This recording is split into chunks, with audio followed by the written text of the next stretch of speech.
Hello everyone, so now we are going to do one more lab here. In this one what I will do, we are going to take two router.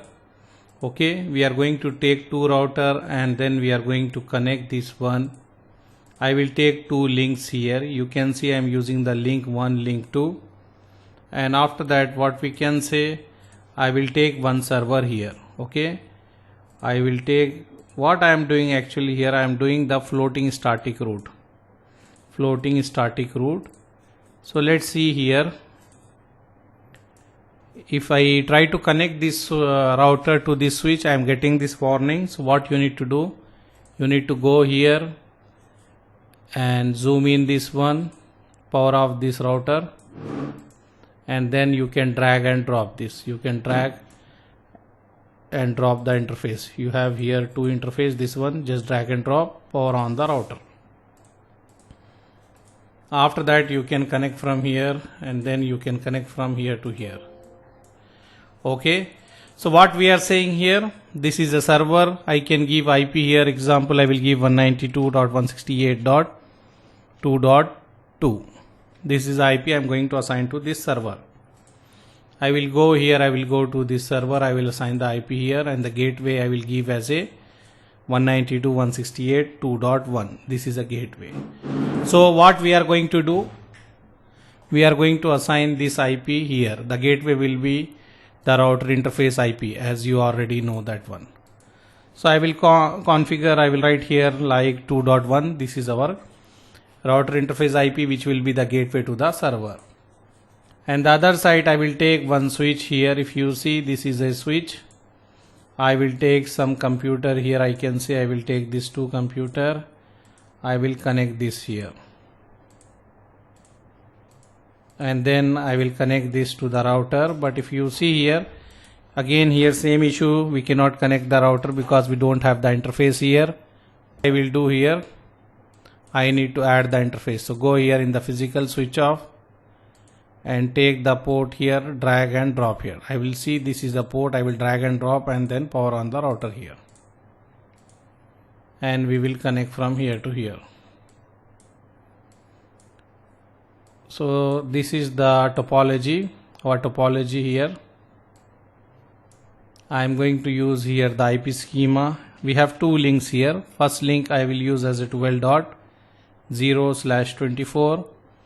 The below link will be like 192.168.21.0/24. Okay, and this side we are going to use the IP. In our LAN side we can say 192.168.1.1/24. And this one I can say this is the R1. I can say this is a R2 here. And this side we will use 192.168.1.2. this is the label I am going to assign to machine here. Okay, 1.1 will be the gateway. Same thing we will do here also. 1.3 I will assign this here, gateway will be 1.1. Okay, and now we need to assign the IP to this router. So I will take the CLI of the router, this one, and here if you see I will write no and then enable. I will do the basic configuration here. Host name I can say R1, then I will write interface F0/0, F0/0 IP address. As we told, we are going to assign here 192.168.12.1. give space 255.255.0. I will write here no shut. I have another interface F0/1 here. Here I will assign the IP address like 192.168.21.1. give space 255.255.255.0. I will write no shut. What I am doing, you are able to understand, right? Just I am assigning the IP. The above one I assign to 12.1 here. The below one will be 21.1. And the other interface I have interface F1/0. here I am going to put IP address 192.168.1.1, give space 255.255.255.0. I will write no shut. Okay, I done this side also. Now what we will do here, we need to configure the static root. Your manager told this above link is a high capacity link, so make this one as a primary and make this one as a secondary. Means this will be working and this will be as a standby. If anything go wrong with the first one, the second one will start working. So what we can do, we need to configure the static root. We can increase the AD value of the below link, so this will be as a backup. Okay, so how I will do, we will configure the static root, IP root we need to write, then you need to configure the static root for this network. So you need to write the network ID 192.168.2.0. okay, then subnet mask. After that next hop will be 12.2. So I will write 192.168.12.2. okay. If I do same thing for 21.2, let me show you. I done this one, and if I show you the routing table, show IP root. Okay, I did not configure here, that's why you are not getting here. Let me do the configuration here and then come back to that point. So here what I will do, I will write no and then enable config t host name R2. Let me move like this so you can easily see what I am doing here. And this side I will do F0 by 0, this interface. We use IP here as a IP address 192.168.12.2, give space 255.255.255.0 and no shut. Then another interface F0 by 1, and you will assign IP address whatever IP you are planning 192.168.21.2, give space 255.255.0 and you will write no shut here.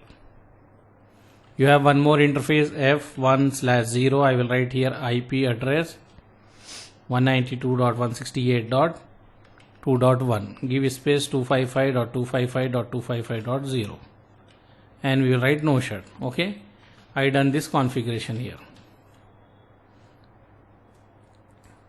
Any doubts here? So what I done here, if you see here, if I write do show IP root here, you can see here I have the 2 entry here in my routing table. If anyone want to go to this network 192.168.2.0, then he can use this route, means he can forward the next hop here, the above link or the below link, so they can do the load balancing. Okay, so example, I will write trace route 192.168 like 2.1 or 2.2. I will do this one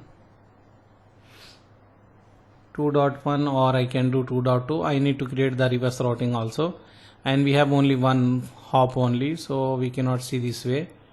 So but the traffic will go from the both the link, because here if you see, or let me show you, if I write show IP route static, you can see here if anyone want to go to this network, they can go with this and this, so they will do the load balancing because both are having the same AD value. If you see here AD value, so what I can do here, I can change the AD value. I can make one as a backup. So above link is important to us, so the below link we need to make as a backup. So what I will do, I will go in the global configuration mode. Before that one I can write show run and I can see the configuration where we put that one. Okay, and then I can copy here. First I need to remove the below root, so I will write here no, I will paste this here. Okay, then after that again I will paste here, I will write here 10, so I increase the AD value now. and I increase the ID value, if I write here show IP route, you can see that route is not coming. Before you are getting two path, right? If anyone want to go to 192.168.2.0, before you have two path, now only one path is coming. Why? Because we increase the ID value of the below link. If this link go down, example the above link, let me make the down above link interface. If I write interface F0 by 0 here, if I write shut here, and then if we check show IP route, you can see the below link. You can see here ID value is 10. Before you have the ID value as 1 here. So what we done here, we are doing the floating static route. We can say this is a floating static route. We increase the ID value here. We have the two link. One we will use, the other we will use as a backup. So what we will do, we will increase the ID value. Let me make this interface up. Okay, let me make this interface up. So what is I am saying, what I am trying to explain here. We have two link, above link and the below link. If I increase the ID value of the below link, this will not come in the routing table. The first will come. If any issue we will have with the first link, automatically second link will come in the routing table and our traffic will go. This method we are increasing the ID value, we are calling as a floating static route. And now here we need to do the reverse routing. So reverse routing simple, what we can do, we can go here in the global configuration mode. I will write IP route. If anyone want to go to this network 192.168.1.0, 255.255.255.0, next hop will be here. The above one we will give first one 192.168.12.1. okay, and the second one we will say 192.168.21.1. okay, so I configure here also. If I check the reverse routing, what you have here you have the two path. So now example, if I want to access this server, we can access. I will write here ping 192.168.2.2, reply will come. Okay, and what we are doing here, if you understand here what I am saying here, you have two link from here to here. This one above link we are using, and we keep this link as a backup link here. When we configure the static route, we increase the AD value. AD value we increase as AD value as 1. Here for the first link, AD value by default 1, and for the second link I change the AD value as 10. So this second link will not come in the routing table. Okay, so what we can say, we can select the link by increasing the AD value. If you want to use the above link, if you want to utilize the above one, we can do this way. If you want to utilize the below one, for this one you can increase the ID value as 10, you can make as 1, and for the first link you can make AD value as a 10. Then above link will be backup link, the below link is going to use. Okay, so what I am saying, the above link will become as a backup, and the below will be like our normal link. Our traffic will go with that link. So we can manipulate the traffic depending upon our requirement by changing the AD value here. This process of changing the AD value we are calling as a floating static route. Clear, right? Or any confusion here? If you have any confusion, let me know, or you can WhatsApp us. Okay, thank you, bye.